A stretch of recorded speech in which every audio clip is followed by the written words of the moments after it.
Hey, welcome to the Restaurant Coach Podcast. It is the cure for the common restaurant. Today is day 3 of our 3-part series, How to Grow Your Profits in 30 Days. I am joined today by my partners at Restaurant Simplified, Pamela Lee and Darren Mansari. Welcome back. Boy, it seems like Hi, we've been doing this everybody. like deja vu, isn't it? Yeah, It does. we were just here. We were. And it's fun doing this 3-part series because we're covering so many different, important parts of the business. That's great. I'm enjoying it. Yeah. And so what today we're going to jump right into this thing is we want to kind of tie it all together. So, part 1 was we talked about mindset and habits. Yesterday, we kind of talked about the 3 things that you really must do to grow your profits. And today we're going to kind of pull it all together. And we like to use the analogy when we're talking to clients or prospective clients. We like to use the analogy that if you want a really successful restaurant, it's a lot like building a house. That's the way we look at it. And so what we're going to do today is we're going to say, and I'm going to go on a limb and say that building a successful restaurant is simple. Now, we say simple, but it's not easy. Because if it was easy, we wouldn't have the high closure rate that the industry is well known for. I think the saying is, for any restaurant that opens this year, within 3 years, 50% of them will be closed, which I think that's terrible. And actually your odds get worse as you get in business longer because competition changes and stuff. And if you're not adapting, innovating, you actually become obsolete. And there's tons of big chains out there that have kind of seen the bad end of not being innovative, not adapting to the market, not adapting their systems, not hiring better people, and it's pretty bad. It's true, and I just want to comment on something you just said, and it just made me think, the way you said it. Mm-hmm. You said building a restaurant is easy. And, there's probably so many people on this call that are like, what are you, crazy? It's not easy at all. Like I'm working my tail off trying to do this. But if you follow the processes and if you follow the plan and if you follow the steps, it really is easy. Like the best way I can say it is there is a formula to success. Mm-hmm. If you don't want to follow the formula, you're just going to struggle. Right. So yeah, I thought of that when you said that. So No, it's true. And here's the thing: if you have a plan and you work the plan, it is actually pretty foolproof. But you have to have and I like to say you have to have a proven plan. And now having the plan is one part. Applying the plan is always a challenge. And most restaurants struggle because they don't really have a plan. They kind of make it up as they go. And I call that learning on the job. And I don't know about you, but when I was young and I was in the kitchen learning on the job, because they didn't really have really great training systems back then. The learning curve was really steep. I mean, it took a long time to get stuff down, and there's kind of a cost for that. You have to put in a lot of energy. You got to put in a lot of time, and a lot of times you're learning by mistakes. And Darren and Pam and I are also huge believers that coaching and mastermind groups, they actually take all that knowledge that we have and it compresses it down, and I don't know. I mean, between the 3 of us, I think we have like over 90 years experience in business, right? It's something crazy like that. It's crazy. I mean, 90 years of experience. 90 years of mistakes. I probably won't even live to 90. And I know Darren's gonna say that's just a story you're telling yourself, Donald. Yeah. As much as I like steak and butter, I don't know. I'll have to clean up my diet a lot to make it to 90. I do have to say, Donald likes butter. If you ever go to dinner with Donald, I love butter. Yeah, don't get shocked when you see him butter his bread. Don't be shocked when. Here's the thing I tell my friends: don't be shocked when they bring the bread and butter, and I say you might want to bring more butter for them because I'm going to eat all that right you just brought. It's incredible. Yeah, bread is just a vehicle to get butter to my face. That's how I look at bread. I really don't like bread itself. I love butter. I just use bread to get the butter up to my face. But most people butter their bread. Donald breads his butter. I'm telling you. Really like a little bread with your butter? Yeah. I mean, I was that kind of kid. Like I remember when we were kids, I would like, saltine crackers with butter. Yeah. Like Yeah. a whole stick of butter. Don, not to sidetrack you here a little bit, but when you talk about this slide on this plan, you have to have a proven plan. You have to. I was 21 years old when I opened my first business, and I had no plan. I I was very skilled in the automotive field, and I was a great automotive technician. And computers had just been put into cars, and I had a computer programming background. So I had a degree as a computer programmer and then a follow-up degree as an engineer with a minor in automotive. And I just loved cars. And we got this idea to open our first shop. And it is a miracle that I survived those first 5 years or those first few years, because I knew nothing about business. I just had a passion for the automotive world. And Yep.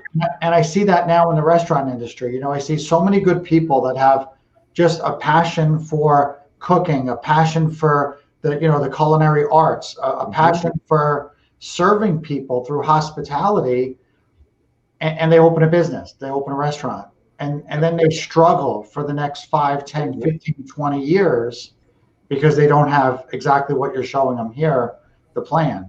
That was me. That was me too. I mean, I had been a chef for years, award-winning chef, won numerous awards. And next progression, of course, like I always say, the dream of all young chefs is to own your own restaurant, open your own restaurant. Yep, I did. And I thought, like everyone else, I'm going to open the doors and people are just going to throw tons of money at me. It's going to be, I'm going to have an armored car pulled to the back of the restaurant to take all the bags of cash. Open the door. It wasn't like that. I think they call that the "if you build it, they will come" fallacy. That's right? What I had. I had that kind of mindset. And that was before I think that movie came out with Kevin Costner. But I just had this I'm award-winning chef. I'll open this restaurant. People will just flood the place. They'll just walk by, want to take pictures with me. I'll be like a celebrity star chef. And no. It definitely, there's a big difference between running a restaurant and running a business, or building a business, is what I really learned. And I was very fortunate. And Darren will tell you the same story, is that he had a mentor and I got a mentor when I was young. And this man, was a very, very successful businessman. He really taught me the nuts and bolts of how to build a successful brand and how to build a profitable business. And it changed everything for me. It changed my life. And Darren has tons of mentors in his life. You'll hear a lot of stories. Uncle Clarence. You'll probably hear some on this call, because they just come out. I don't plan for it. People say something, I'm like, oh yeah, Uncle Clarence taught me that, But the first thing we always want everyone to do is we want you to be realistic about really where you are. And there's 4 different stages of restaurant growth. Now, if you're watching this on YouTube, you can see the slide. If you're listening to it on the podcast, I'll explain it to you the best I can. So basically think of this like a pyramid, and think of the pyramid divided into 4 equal sections. At the bottom, of course, I always say that's your bad restaurants or struggling restaurants. And how do I define a bad or struggling restaurant? Usually they're breaking even, or they're losing money. And just so you know, if your goal is to break even, you need a better goal. That's not a goal. That's not a goal at all. Okay. The next level up from that is what I call the good restaurants. And those restaurants barely are breaking even, or they're making the average profit in the United States, which is 6%. And I call these restaurants kind of surviving. Now, the next level up from that is what I call the great restaurants. And these are the restaurants that kind of stand out. They got a pretty good brand recognition. They've got a good following. They've got some really great things going. And they're making pretty decent money by now. They're making like anywhere from 7 to 15% profit. At the very top of our pyramid, the 4th level is what I call outstanding. Now, these restaurants, they don't compete anymore. They basically stand out so far ahead of the market that they don't really have competition. These are the brands that are copied. These are the brands that people kind of go in and imitate. These are like the Chick-fil-A's, the Danny Meyer Group restaurant, the Shake Shacks. These are like the Commander's Palace. These are those places that are just, French Laundry. These are the places that are just so out in front of their competition that everyone wants to be them. and they make usually a great profit, usually 18% or higher. So the first thing we want you to do is we want you to kind of be honest about where you really are. Are you struggling, which is bad? Are you surviving, which is the good level? Are you thriving, which is great? Or are you driving the market and out in front, which becomes outstanding? And just so you kind of get a clear definition of where everything's at. Remember, average restaurants are everywhere. I travel all around the world, and I've put this pyramid I just talked about, I put it to the test in every market I go to. It doesn't matter if I'm going to South America, I'm over in Europe, I'm in Canada, down Mexico, United States, anywhere in the United States. The pyramid always seems to play out the same way. It's like Pareto's principle. 80% of the restaurants in any market are usually average or bad. And that's that 60% average and 20% bad. And right now, if you're a restaurant owner or operator or working in a restaurant, look around and see if that holds true. Look around some of the restaurants in your market right now and kind of be honest, like, oh yeah, I can see that. Yeah, and sometimes when you look at this, especially with the restaurants that you mentioned as outstanding, right? These are like your Commander's Palace restaurants, things like that. People might say, well, Donald, I run an average restaurant. I sell burgers and this, or I sell pizzas. Hey, I've been to some outstanding restaurants that only sell burgers and only sell unique handcrafted pizzas. And so it doesn't matter. Don't equate average with just like an average restaurant. You could be in any category of a restaurant. You could have a diner. You could have, hamburger and fries. You could have pizza, or you could have fine dining, and you could all be in that outstanding category where people come and say, hey, I got to get there to get one of those burgers because they are just incredible. I'm gonna say hashtag WTSD, which you've never heard me speak before. When I say hashtag WTSD, it means write this shit down. Hashtag average is a mindset. It is. It's purely mindset. If you think you're average, you are average. There's a place we go to in New Orleans to get po' boys. And, if you looked at it from the street, you would say that's an average or below average restaurant. Yeah, it looks like a dump, right? Yeah. And the line is around the block. Around the corner. Yeah, they are outstanding in po' boys. Yeah, so average, of course, when we're talking and we're working with clients, we always say average is not even, we don't even go there. Now, great is better than good, but we always say the danger is when you hit that great category, you think you've made it. And what happens when you think you made it? It's like you're in a race. Relax. Yeah, you relax. You take your foot off the gas. I'm so far ahead of everybody. I'm just gonna kind of kick back now, right? Yeah. So the only category that pays is you want to aim for that outstanding. Now, it's a small market. It's only 5%. Now, remember, only 5% of any restaurants in your market are outstanding. But to us, that is a worthy vision. Yeah, absolutely. Darren's going to give an example of his restaurant. Think of this like getting in great shape. There's people who can get in great shape, and then do they stop and say, I made it? I made it. They don't stay in great shape if that's what they do. I'm in the best shape of my life. I'll never have to go back to the gym again. Hey, I exercised once. I did. I went one time. It was great. I loved it. I'm good now. But like Darren, what you have an outstanding goal, and if people are just tuning into this for the first time, Darren and his wife Nancy own a restaurant in South Dakota called Nona's Kitchen. It's in Spearfish, South Dakota. If you're ever in the area, I highly recommend stopping by. But they have an outstanding vision and a goal. And share with everyone on the podcast today, what is your outstanding vision? So my vision for my restaurant is I want to be the first Michelin-starred restaurant in South Dakota. Okay, if you look at Michelin-starred restaurants around the country, they're on the coastlines a lot of times. Yep. Lots in New York, lots on the West Coast, lots on the East Coast. South Dakota, no, we're kind of like that out here. And that's my goal, and because our vision is such, and if you know what goes into being a Michelin star restaurant, everything has to be right. Okay. So it's not just the food, it's the presentation, it's the recipes, it's the way you seat the customers, it's the way you set the table, it's the ambiance of your restaurant, it's everything. Like Donald talks about the bookends of success a lot of times. And that's what it is. Everything between those two bookends has to be right. So by holding that vision, I could go up to any one of our employees at any point in the dining experience or in the Nona's experience and say, hey, what just happened there? Do you think that's getting closer? Is that getting us closer to our Michelin star or further away? And that's all I have to say. I don't have to say any more. And they know exactly what I'm talking about because they know the vision. They know, did you just get us closer to our goal or further away? Exactly. Yeah. Yeah. And you got to hold the vision. Darren says it all the time, hold the vision, hold the vision, hold the vision. Yeah. And if there are any people who work for James Beard, I would love one of your awards too. I'm not so focused on the Michelin star that I wouldn't be overwhelmed to accept the James Beard Award. I didn't tell, I don't think I ever told you this, Darren, but I'm a member of the James Beard Foundation.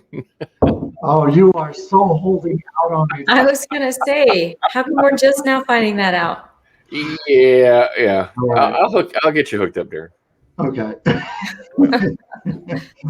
You and I are going to talk after this. We got to talk. I know. I'm in trouble now.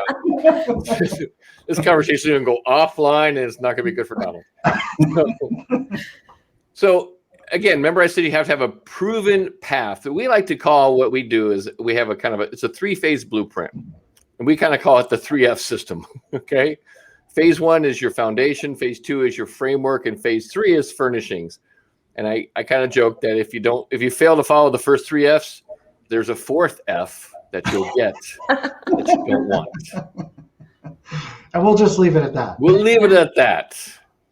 I'm sure you can all guess where I'm going. If you've read my books, listened to my other podcast episodes, you probably know where I'm going with that. But in the foundation phase, what we focus on are people, standards, and culture. In the framework phase, what we focus in is attracting the right team, having systems of accountability, and then we want to turn your menu into a real ATM. We want your menu really maximizing your cash. And then in the furnishing area, that last phase, what we're really talking about is these are the little details that turn that good restaurant or great restaurant into an outstanding one. Here, what we dial in is we really dial in your marketing, your strategy, and your profitability. And we're going to walk you through each step one by one so you can kind of understand how we do it. Okay. I'm going to stop you again for a second. Sure. Because there is so much information that's just being given out right now. Like these things could fly over people's heads and you're not realizing that. Like we could talk for an hour about what Donald just said.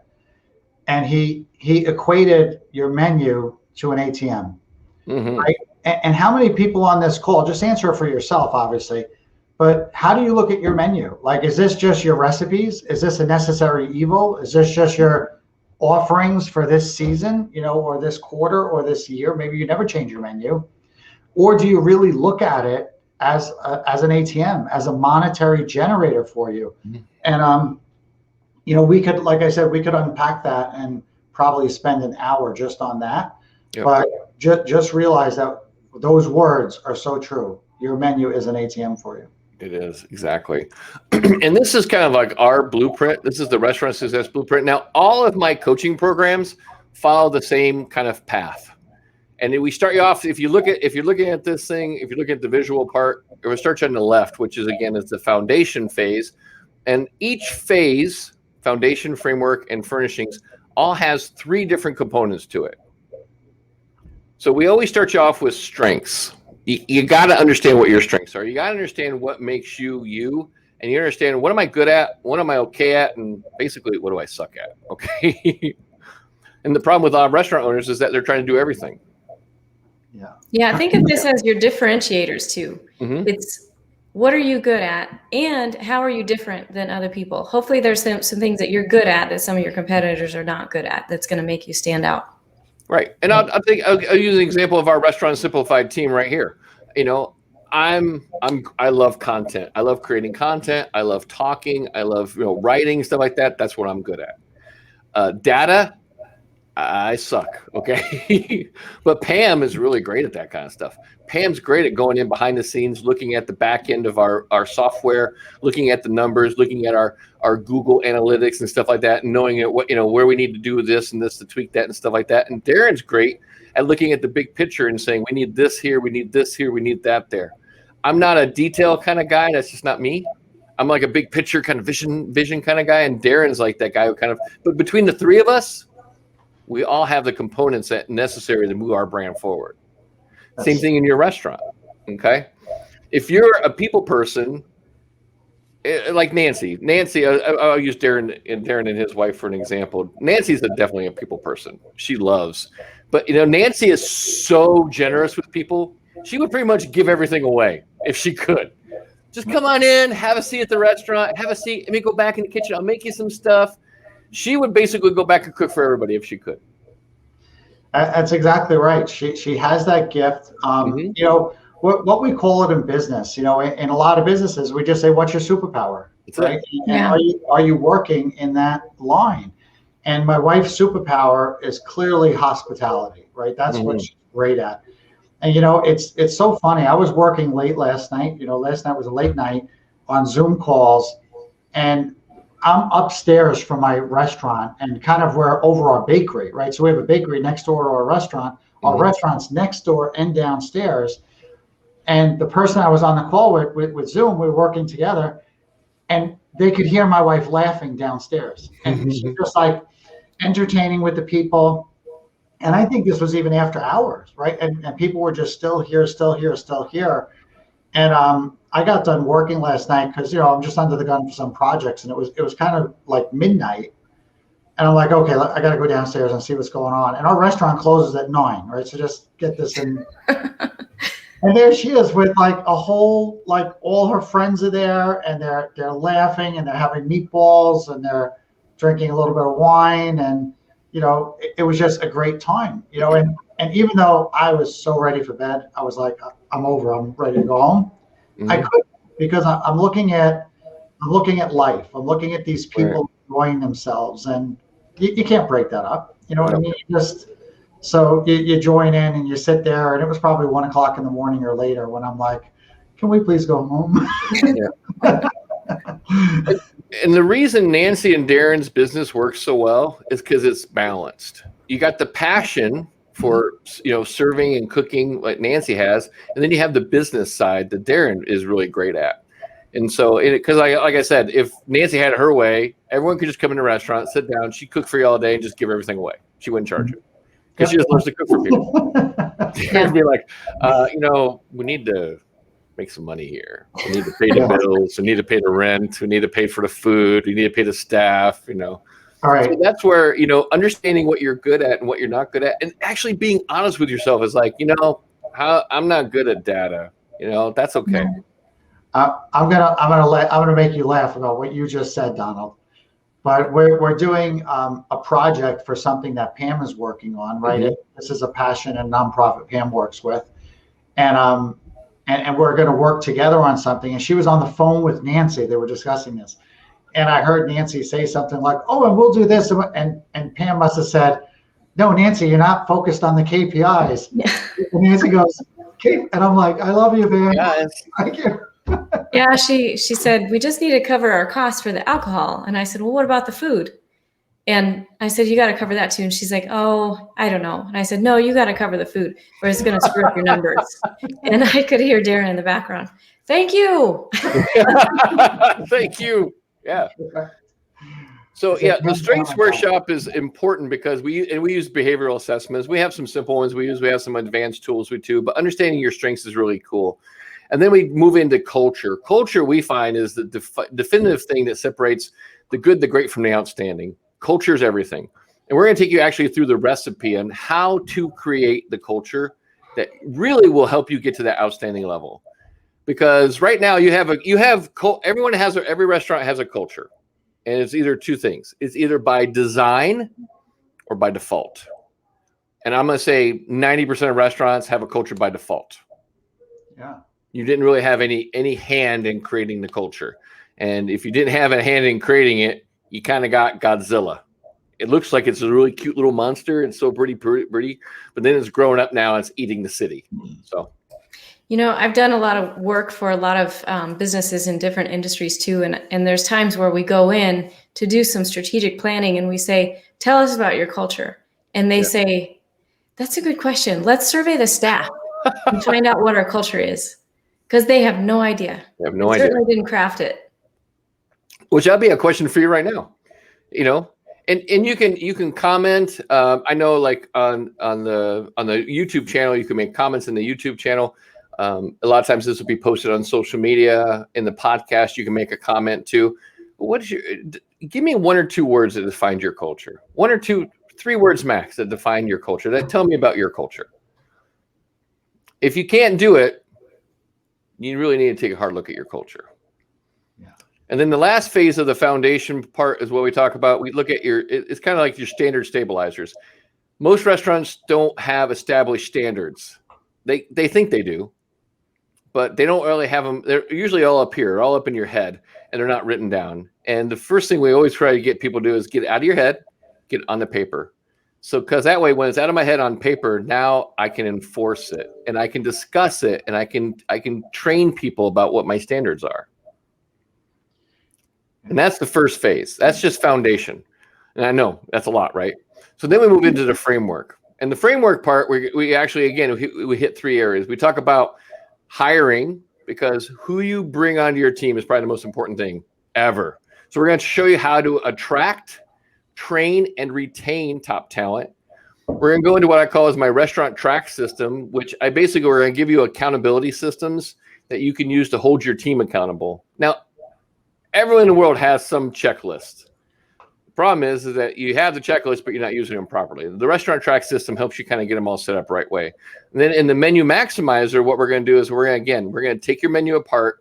We're going to see what's really driving sales and also what's really driving profitability. And then we're going to put your menu back together.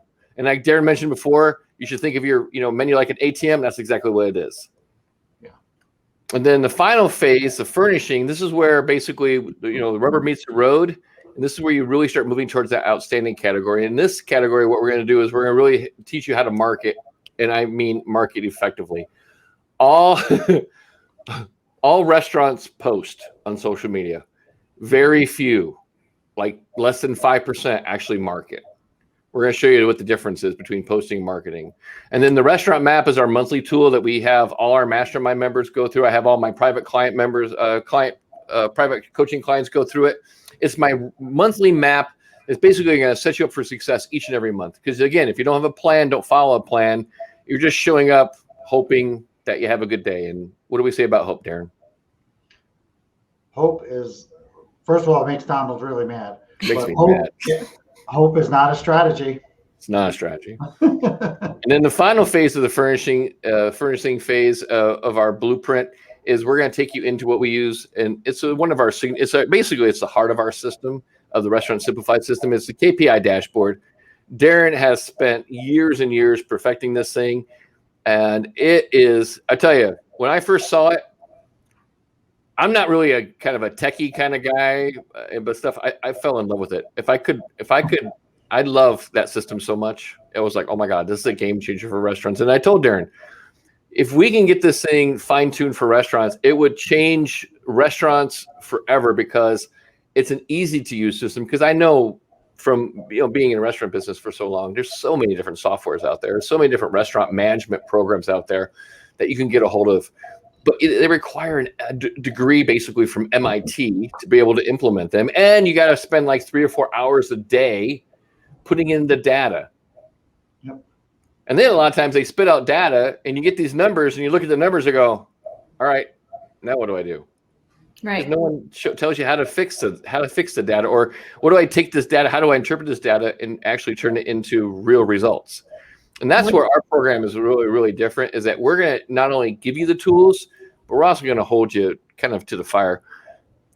And our mastermind group always kind of freaks out when I send it to, oh no, Donald just sent a text. So what are we getting accountable to? But that's my job. My job is to hold you accountable. So it all starts off with having a blueprint. And we're going to use some real life stories here. So when Darren actually reached out to me, and this is how Darren and I met. If it's the first time you're listening to the story, Darren and his wife decided to open a restaurant. They did some research on restaurant consultants. My name kept popping up because I'm like everywhere on the internet. And then they did some checking. They found out, and then we had a call. And the thing that really impressed me about Darren is that he goes, yeah, I'll send you over some numbers. I've already run some preliminary numbers. I'm like, who are you? I think maybe in all my years, I've met maybe 3 restaurant owners that actually had some preliminary numbers before they opened the restaurant. So I knew Darren was an anomaly, but I also knew he spoke my language, that he actually had he had a blueprint kind of down already of what he wanted to do and what he wanted to create. So Darren, talk about that a little bit. Well, yeah, when we decided to open the restaurant, we said, what's a really easy, highly profitable industry we could get into, right? And no, restaurants, food service. No, my wife just had a passion to do this. We were actually ready to retire. We had made a decision that we were going to retire, and then my wife got this idea. It was something that's been on her mind, on her bucket list. So much retirement. Yeah, and she's like, I'd like to open a restaurant. Okay, yeah, if you want to do that, let's do it. I'm okay with that. But I'm going to run it in my head. Okay, it's a business, right? Yeah. So what's going to be my overhead? What's going to be, my food costs? And I did some initial research and I figured out, okay, food costs are supposed to be here and labor costs are supposed to be here. But what would that look like? And what's a break-even analysis? And if these were my projected expenses and this is my projected food cost, guest check average, is this right? And I came up with these numbers that seemed realistic to me, but I've never done this before. Yeah, I work in business and I work as a consultant for 30 years with a lot of businesses with numbers. But I said, you know what? I need now a professional to look at this and tell me, hey, either where'd you get these numbers from? These are crazy. Or, yeah, this isn't too far off. You're in line and we just need to tweak a couple of things. And that's when I started searching, who's the best consultant I could find. So I found this guy who's associated with James Beard. His name's Donald Burns. Just found out he's associated with James Beard. And I called Donald and he said, yeah, email me over your spreadsheet. And I sent it over to him. And then it was funny because he was like, yeah, I got these different programs to do. And, you could download this and I have a library. And I'm like, what are you talking about? Can't you just come here? Like I don't want to read all this stuff. Just come here. How much is it to get you here? How come you're not on the plane already? And that was it. We got Donald here. And then Donald helped us from that startup to get the foundation set according to the blueprint. So first, refine the blueprints, right? And say, hey, this is good, but the way you have these blueprints lined up, there's a couple little things we have to make. And thank God we did, because imagine pouring your foundation and then finding out the blueprints were wrong and you're 6 inches over onto your neighbor's property. Yeah, right? Really. You got to start all over again. That's what I didn't want to do, right? So let's get the blueprints approved first, and then start pouring the foundation, then start building the house. Yeah, and blueprints are, they're still a draft. I mean, you can make changes to blueprints, and Pam has a good story about, tell people when you're building your house, Pam.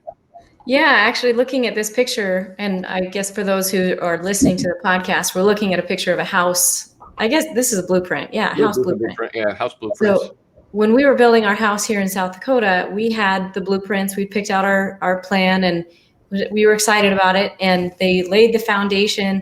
But then when we actually started, and we're skipping ahead a little because we're now talking about framing, but when I actually got into the house, when they started framing it, I walked through the master bedroom into the master bathroom, and I'm looking around. Everything looks awesome, exactly according to plan. But then I see the closet, and I don't have a ton of clothes, but this closet was not going to cut it. And so we had to completely redo the entire blueprint for the master bathroom area.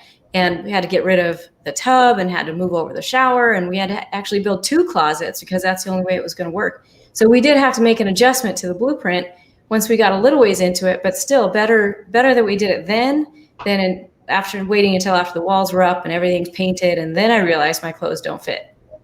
Yeah, really. Yes. So yeah, you have to be able to make some pivots and adjust as you learn, as you're building. And then after the blueprint part, definitely the foundation. And I like to use the kind of, if your foundation wasn't that solid, if you had a really kind of a weak foundation, how confident, now Pam, I'll throw this up to you, Pam.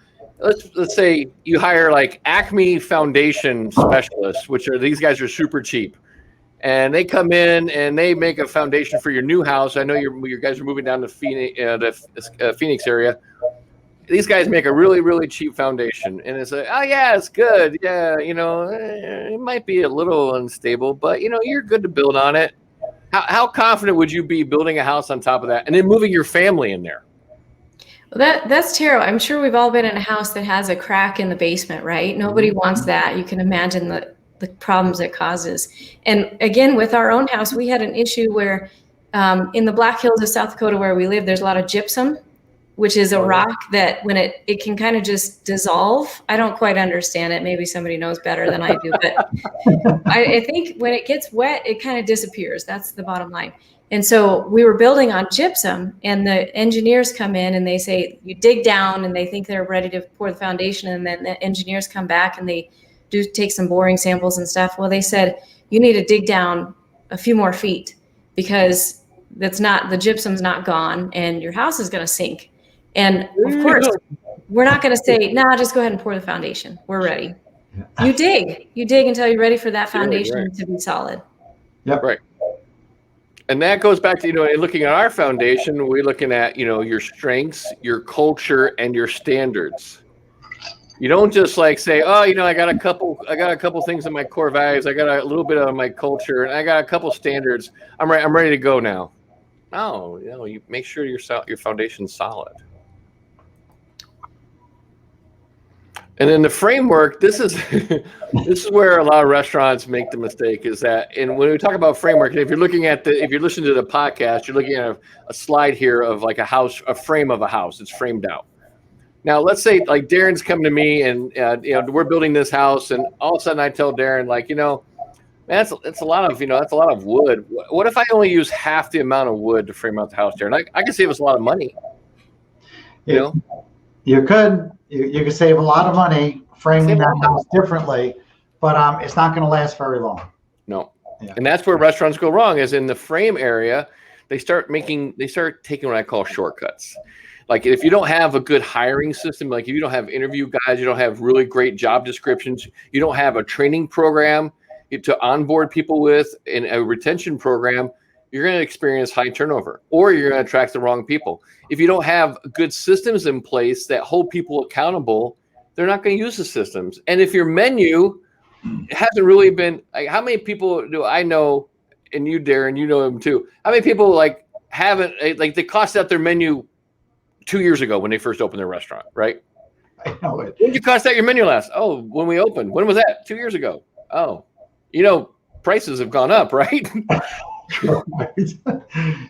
Trucking costs, commodities, tomatoes. Yeah, tomatoes, avocados, everything. Right now, like meat is going through the roof because of COVID, because of supply and demand. We had this huge, COVID happened, pandemic happened, restaurants shut down. There was a huge supply. The vendors and the suppliers like, all right, well, we need to cut back on our production of animals and stuff like that, so they don't have as many animals that they usually do. But now restaurants are opening back up again. So what do you think happens to supply and demand? Now demand is huge, supply is low. Yep. So framework is where a lot of restaurants make a big mistake, and they cut corners. And I like the house analogy, because I want to think, if you had to put your family in this house, would you be confident having them live there? Would you be confident that your house could weather the storms? I don't know if you've ever been to South Dakota, but South Dakota gets some, hellacious hailstorms. We've got, and tornadoes too. And tornadoes. And blizzards. I don't care about the tornadoes. It's the hail that scares me. Yeah. That house better be solid. That house better be solid. You guys worry too much. You're probably right. And the last part, of course, is your furnishings. And the furnishings really is what makes your house, makes it you. And we all have different styles. This is what I really call it. Furnishings is what separates the brand. This is what makes you outstanding. Again, and if we're looking at our kind of blueprint, our furnishings involve marketing, having strategic plans that you not only use every month, but you follow and you implement, and then using the KPI dashboard where I'm actually using the information that my POS system provides me, and I'm actually taking that raw data and I'm taking it, I'm looking at it, and I'm making action plans, changing things, adapting so I get better results. Right, yeah, and I love this house analogy, because you can imagine if there's a lot of neighborhoods where every fourth house is exactly the same as the previous four. But you could take the same exact house and a family moves into it, and I'm going to add paint into the furnishings because that's kind of a unique thing. That's decor, right? So a family moves in, they choose their paint colors, they pick their stuff on the walls, they put the furniture in, and fast forward to 2 years from now, those two houses are going to look entirely different, and they're going to have entirely different feelings when you walk into them because of the furnishings. And that's exactly how it is with a restaurant. Once it's all built, even if you have a great foundation and a great frame, those furnishings are going to make or break what your restaurant looks like. We have a client in our mastermind group who has a group of a small kind of restaurant chain of Mexican restaurants in the Texas market. And I don't know about you, but if you've never been to the Texas market, there are a lot of Mexican restaurants in the Texas market. All right, like every other restaurant's a Mexican restaurant. What separates them is the furnishings. It's how they approach their marketing, how they look at their brand, how they every month they're doing strategic planning, how they look at their KPIs. This company and their clients of ours in our mastermind group, they told us the other day that they're making more money now than they ever had, and they've been in business for over 30 years. They're making more money now than they ever have. This is still during a pandemic. Yeah, they have more money in the bank than they ever had, just because they started implementing this blueprint that we talk about. They got solid on the foundation again. They went back. We basically had to go back and tear the house down, poured a new foundation, rebuilt the frame, and then we put in new furnishings. And now they have a brand that allows them. I know the owners just last week took a small vacation and went to Arkansas for a few days to kind of enjoy life. I mean, this is what happens when you set your brand up, to work for you. Correct. Yeah. And then if you've never heard of what a mastermind group is, a mastermind group is basically, it's where we kind of coach you on a weekly basis, but you also have the synergy and the power to learn and grow from other restaurants' experience. Because we have restaurants from all around the world right now. And a lot of them have similar concepts. Some are Mexican restaurants, some are pizza places, some are ice cream places. We have some fast casual places. We have some burger concepts. We have basically all over the place. And that synergy of coming together, people really love it. I think some of the biggest compliments we get is that people just love learning from other people in the group, don't you think? Absolutely. And they like sharing their own knowledge too. So having restaurant owners from different types of restaurants is really neat, because you can have people, like, for example, if someone who owns a pizza place and they're used to handling pizza boxes, but you've got somebody else who doesn't do a lot of pizza, but all of a sudden they have to start doing more delivery and things like that. And so they've got questions about handling pizza boxes, and there's an expert on there, that they've figured it out. They've mastered that plan. And so it's awesome to see people learning from each other and contributing to each other's success. Yeah, we go to Alan. Alan's our pizza box expert we go to. Right. Yeah, Alan's an expert at that, but Alan's like an expert at one program, right? That Jolt program. So if anyone on the team is using that program, they call Alan. If someone has a question about toast, they call some of the guys with toast. So even though the mastermind group meets once a week, during the week, these people are communicating now. These people are, hey, I need help here. I need help here. Can you help me with my marketing? And the synergy that builds from being in this group is just amazing. Yeah, and I think most independent restaurant owners, the biggest problem they have, and if you're an independent restaurant owner right now, you might say that I have experienced that, is that you feel like you're in a silo. You feel like no one understands my problems. No one's gonna care. I just got to take all this burden and all this weight and put it on myself. And I just got to figure it out. Well, you don't have to. It's a support group, says the psychologist. Yeah, psychologists call it support group. Mastermind / therapy / support group. Cognitive behavioral therapy, right? Right. But the heart of our Restaurant Simplified program is our KPI platform. And the KPI platform, if you're watching this on a video, you can see an example of it. If you're listening to the podcast, the best thing I can do is, get a hold of us. And if you want a demo, we're more than happy to give you a demo of what this thing can really do, because it really is. I think it's brilliant, and the brilliance of it comes in the simplicity. And how do I say it's simplistic? Is that basically your POS system puts out data every day, and it's tons of data in there. What if I said, all I need you to do is take 8 numbers out of your POS system every night, and you don't have to do it. You can have someone on your team do it. You can train someone to do it. This is stuff that anyone can do. It doesn't, it's not rocket science. Again, it's just people science. Yeah.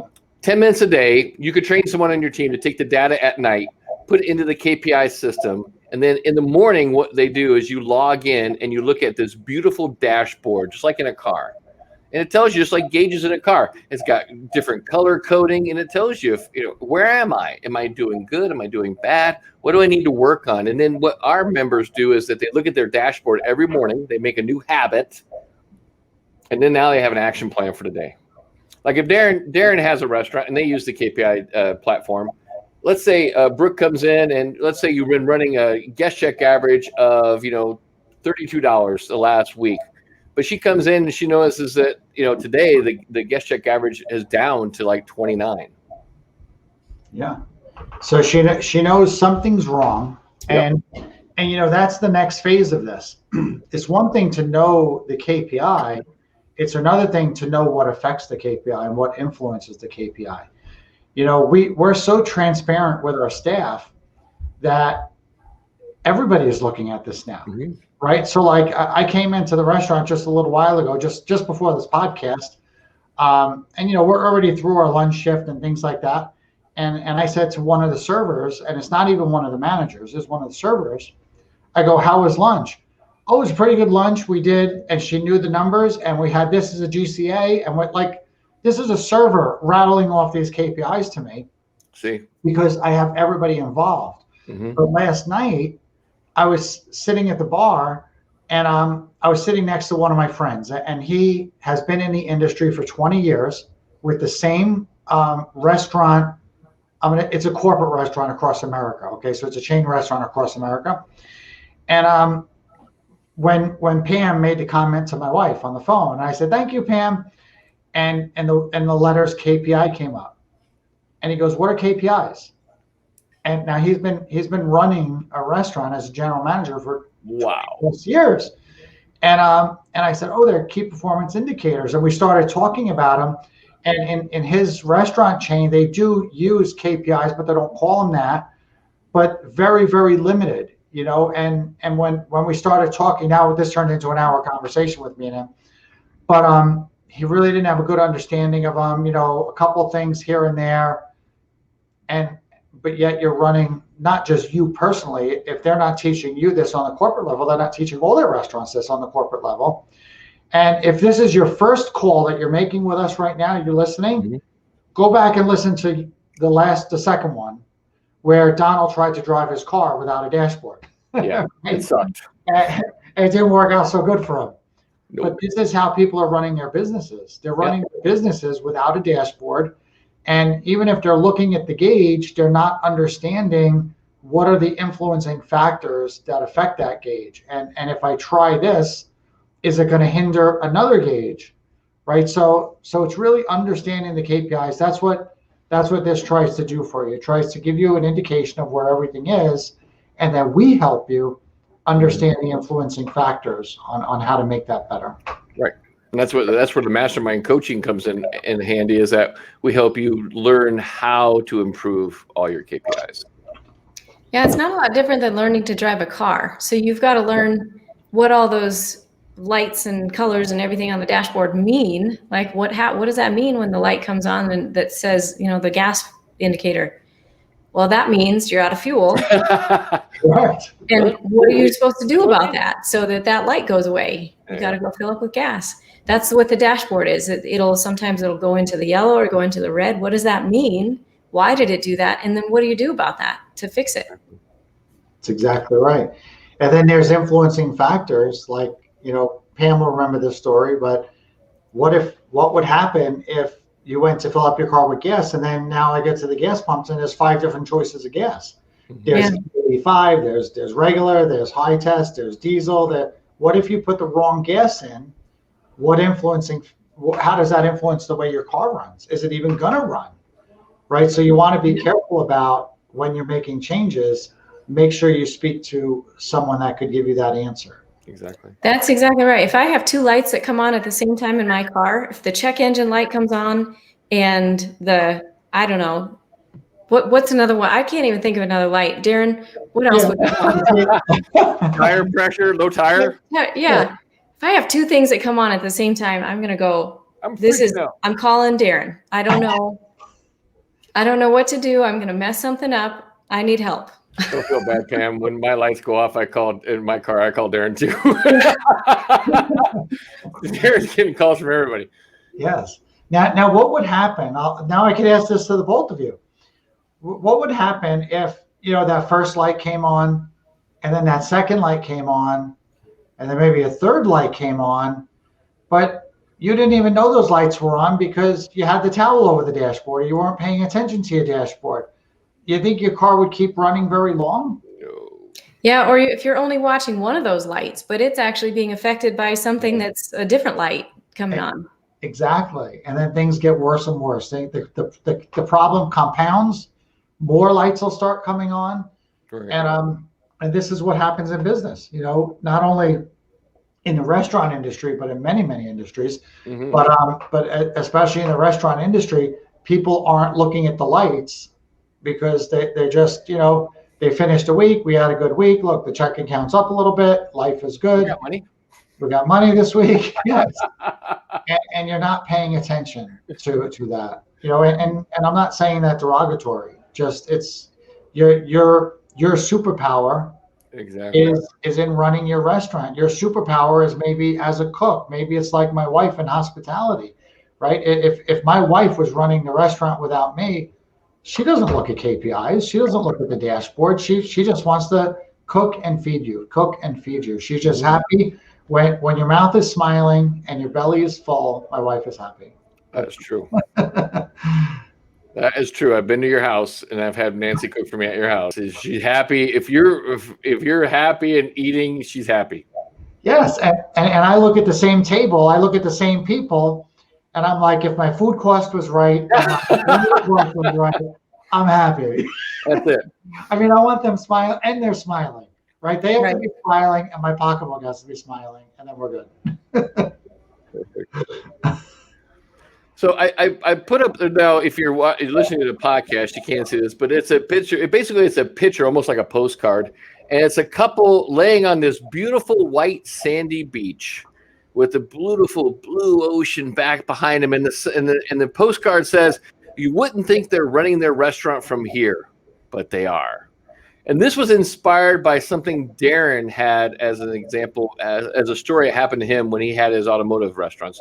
Darren, share that story if you would. Okay, my automotive restaurants. Don, I'll just go. Did I say automotive restaurants? That's what you said. Yeah. I did. No, my automotive industry. Automotive repair shops. Yeah. So when I was young, my superpower was in fixing cars. I had a passion for cars. I went to college. I got a degree as a computer programmer, but I didn't want to work with computers my whole life. I just loved cars. So I went back to college, majored in engineering, minored in automotive, and then guess what? I graduate college and they start putting computers in cars, and I'm stuck with the computers anyway.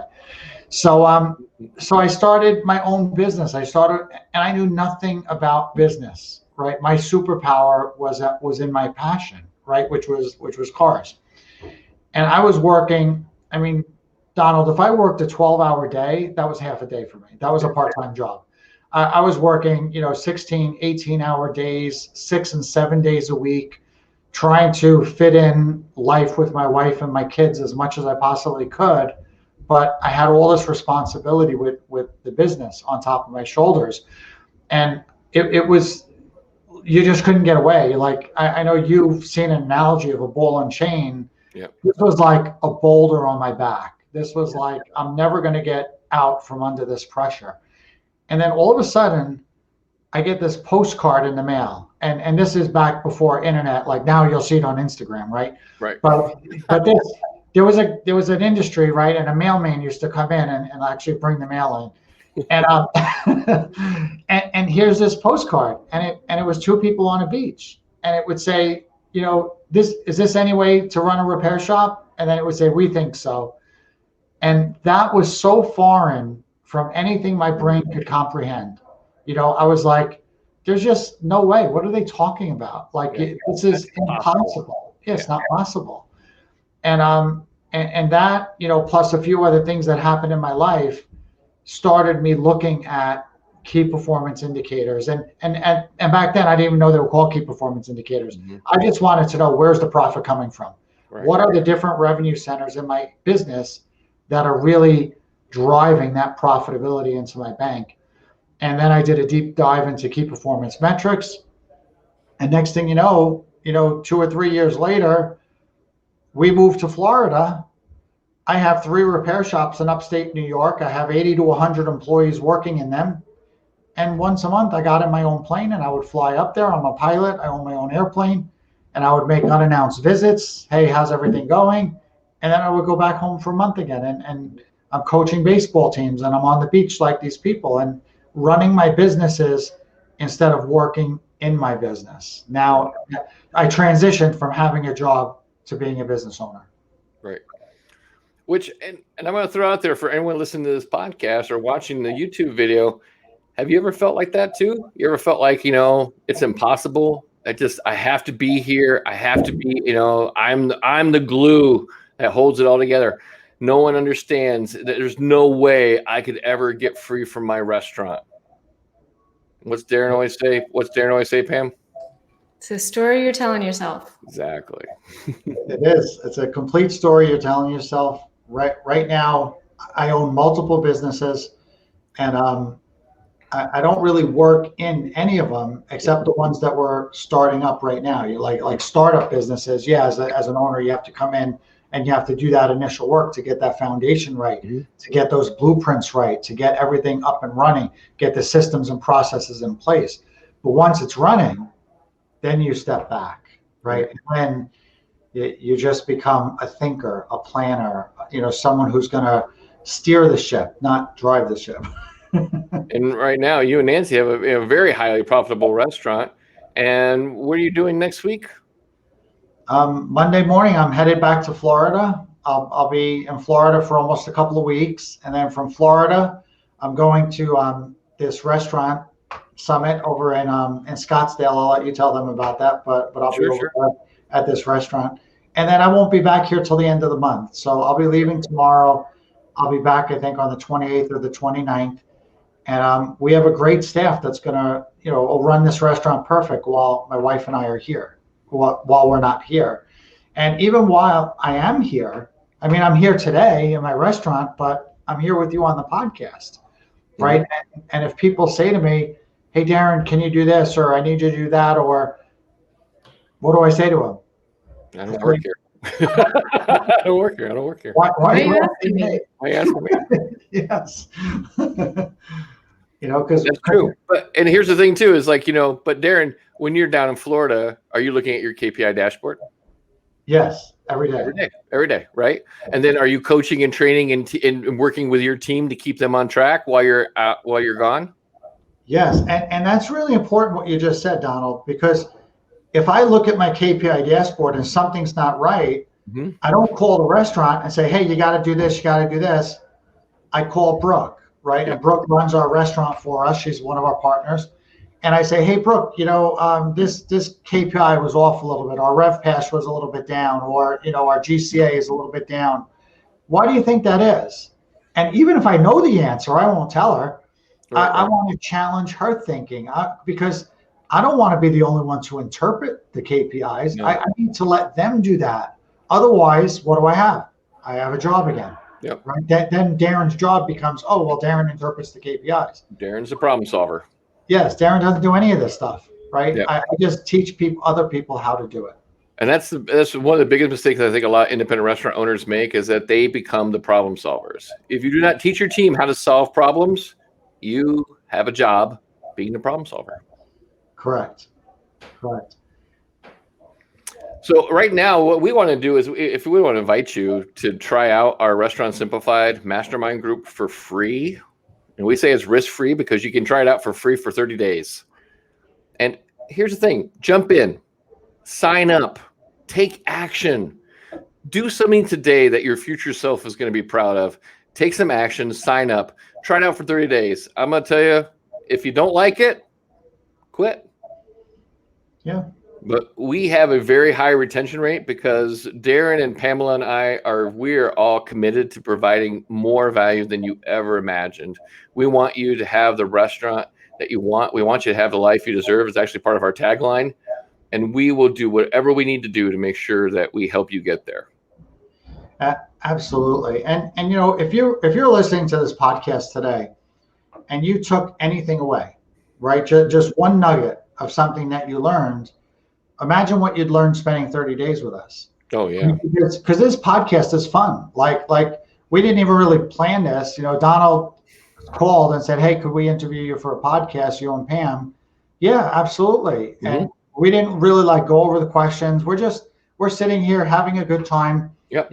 If you're watching, I'm drinking water here. I'm in my office and just kind of shooting a breeze for an hour with you, spending a little bit of time, hopefully pouring into you, hopefully sharing some knowledge that'll help you run your business better and more efficiently.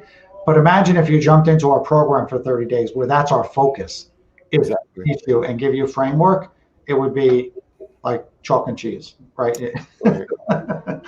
Chalk and cheese. And if you want to join our mastermind group, again, you can jump in with a 30-day free trial. All you have to do is go to restaurantsimplified.com. There's a button that says start now for free, and you hit that button and you're good to go. It'll ask you a couple easy questions. Our mastermind calls go on Mondays. We have a educational call every Monday. And we also have a Q&A call every Thursday.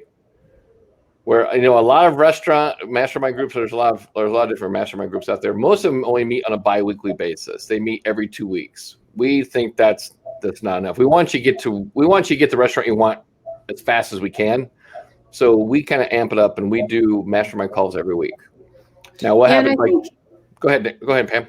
Donald, you mentioned that we have a Q&A call. I think that's important to kind of highlight because there's a whole call every single week devoted to just answering the questions or the problems that you're facing in your own restaurant right now that you want help with.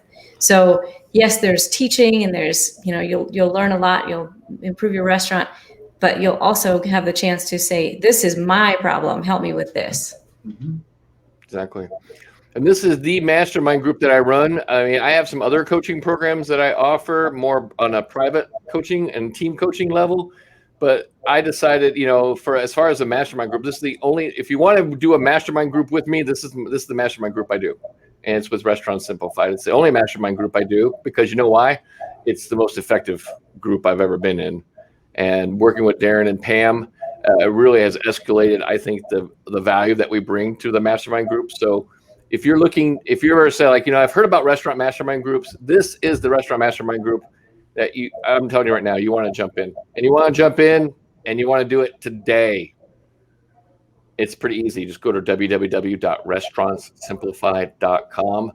Darren did mention that we're having a boot camp. He's coming, him and Pamela are coming down to Scottsdale.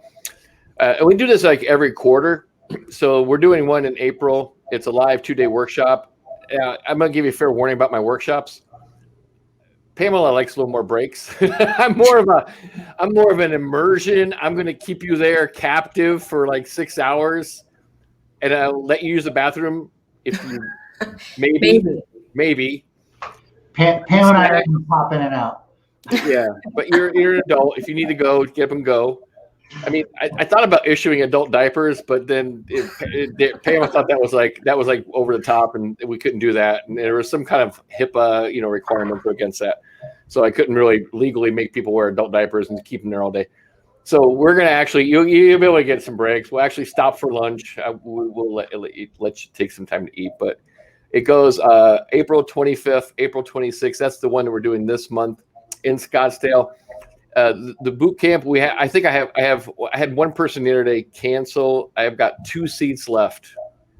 Here's the thing: it's totally free, but you got to be dedicated. You got to come down. You got to show up and do the work. Don't come down to Scottsdale for a vacation and then you don't show up for the thing, because we're gonna work you, and I'm gonna work you hard.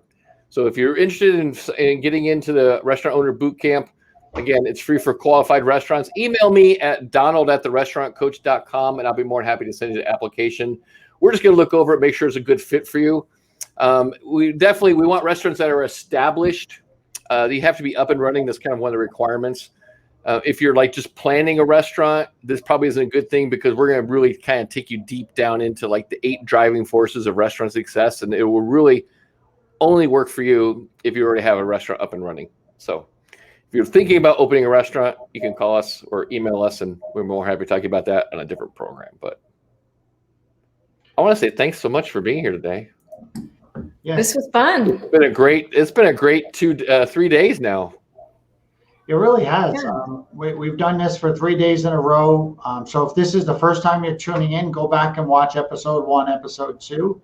Mm-hmm. We share a lot of information in there. Sign up for our 30-day trial. Come see us in Scottsdale. Whatever you do, just do something to improve your restaurant, because we know that 80% of those restaurants out there, and even more, they're probably not at the vision that you originally planned for your restaurant. Exactly. So do something today to help yourself get it there. Please. And if we can help you, that's great. Again, 30-day free trial, the Restaurant Simplified Mastermind Group. You're going to get access to all the stuff we talked about today. You're going to get the whole kind of curriculum. Plus, towards the end, you will get access to our KPI dashboard platform, which we find with our mastermind members, it's been a game changer for all of them as far as their profitability. So, absolutely. Thank you so much. Again, if you need to get a hold of me, reach me out, donald@therestaurantcoach.com. And otherwise, we will see you on another episode.